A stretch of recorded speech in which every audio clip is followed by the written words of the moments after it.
Sometimes my out-of-town friends will ask me, where's the best Mexican food in L.A.?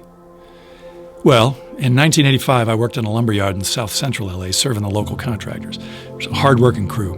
And one of the best yard guys was Eddie, who was always helpful, always upbeat. And he'd come over the border 10 years before with nothing but determination. And he'd married a smart, thrifty woman, and he'd saved his money. And together they wound up buying an apartment building. It was an American success story. But a big local factory got shuttered, and a lot of Eddie's tenants lost their jobs and they couldn't pay the rent. But Eddie's wife was just adamant about not kicking anybody out because they couldn't find jobs if they were on the street. And there were a lot of kids in the building. So Eddie was in a tough spot, and he wound up asking this junior manager at the yard if he would maybe intercede with the owner, maybe get him a loan. And the kid was like, how much you need? And Eddie says $5,500, and the kid goes, oh, Eddie, that's not going to happen. You know the old man, he's not the type. But Eddie was desperate, because he was going to lose everything. So this kid says, I'll do the best I can.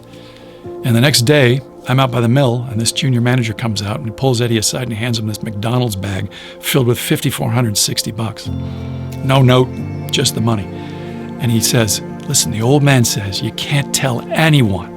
If people find out he's a soft touch, everybody's going to have their hands out. So keep your mouth shut. Don't even talk to him about it. When you're flush again, you pay it back to me. I'll give it to him. You understand? But I don't think Eddie actually heard any of that because he was too busy having an out-of-body experience. But anyway, a few months later, everything was good. The apartment was back in the black, and we were all at the company picnic.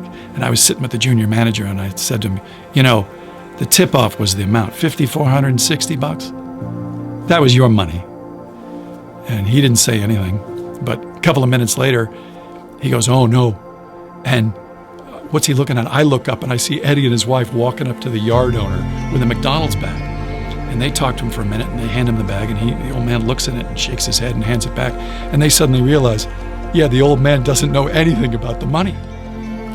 And Eddie and his wife look back at this junior manager with an expression I can't honestly describe. And I said to him, you know what, you're good people. And he says, I didn't do it because I'm good people. I did it because they are. And I can swear that guy got the best Mexican food in L.A.